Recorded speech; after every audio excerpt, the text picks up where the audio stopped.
एक नगर के एक गैराज में शमू और वसु मैकेनिक का काम करते थे। दोनों बहुत मेहनती थे। एक दिन काम करते करते वसु बोला, भाई, मैं सोच रहा था, अगर हम ऐसे ही मेहनत करते रहे, तो एक दिन अपना खुद का गैराज खोल लेंगे, फिर दूसरा, फिर तीसरा, और जल्द ही हर शहर में हमारा एक गैराज होगा। यह कहते हुए दोनों मुस्कुराते हुए ऊपर देखने लगे, मानो अपने सपनों में खो गए हों। सपना चल ही रहा था कि अचानक किसी ने पीठ पर धक्का दिया और दोनों चौंक कर वास्तविकता में लौट आए। सामने उनका मालिक खड़ा था, ग्रे शर्ट, काली पैंट, सिमटे बाल और चश्मा पहने। मालिक गुस्से में बोला, तुम दोनों से एक काम ठीक से नहीं होता। कल जो गाड़ी बनाई थी, ग्राहक का फोन आया है कि उससे धुआं निकल रहा है और रास्ते में बंद हो गई है। यह 1 महीने में तुम्हारी 8वीं शिकायत है। अब मैं तुम्हें नौकरी से निकालता हूं। निकल जाओ मेरे गैराज से।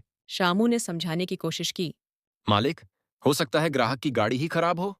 पर मालिक ने उन्हें धक्का देकर बाहर निकाल दिया। दोनों अपने छोटे से कमरे में बैठे थे। दीवार पर विष्णु भगवान की तस्वीर टंगी थी।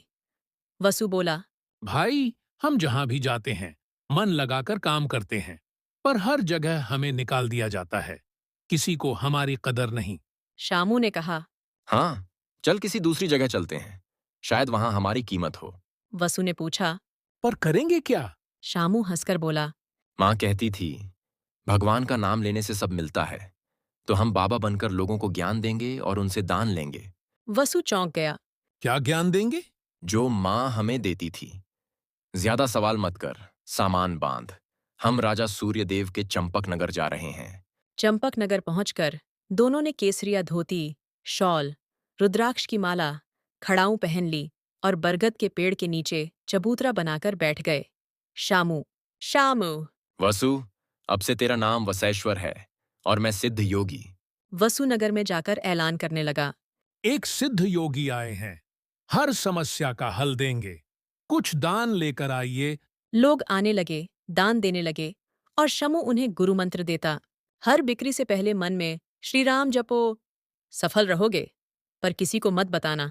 राजा सूर्यदेव ने सुना कि नगर में महान सिद्ध बाबा आए हैं, तो वे सोना चांदी व उपहार लेकर पहुंचे। राजा बोले, बाबा, मेरी इच्छा है कि आप मेरी पुत्री से विवाह करें। ये उपहार स्वीकार करें। शामू ने कुछ देर उपहार देखे, फिर शांत स्वर में कहा, महाराज, मैं सन्यासी हूँ, मुझे यह सब नहीं चाहिए, मुझे क्षमा करें। आप वास्तव में महान हैं। और प्रणाम करके चले गए। वसु चौंक गया। शामू, तुमने क्या कर दिया? इतना बड़ा मौका। शामू मुस्कुराया। दुनिया का सारा धन भगवान के नाम के आगे फीका है। वसु नाराज होकर चला गया। मैं अकेले कमाऊंगा, तुम भक्ति करो। वसु दुकानदारों से जबरदस्ती महंगे दान मांगने लगा। कच्चे चावल क्यों, मिठाई मेवे दो।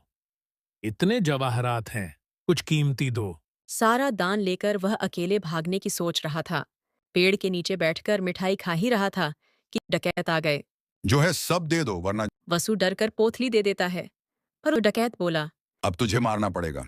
वसु डरकर आंखें बंद करके बोला। हे नारायण, मेरी रक्षा करो। उसी समय डकैत को खबर मिलती है कि राजा के सिपाही आ रहे हैं। वे वसु को छोड़कर भाग जाते हैं। हे नारायण, शमू सही था, मैं मूर्ख था। अब मैं भी भक्ति का रास्ता अपनाऊंगा। वसु वापस जाता है और भावुक होकर कहता है, शामू, मुझे माफ कर दो। अब मैं भगवान के नाम का धन तुम संग कमाऊंगा।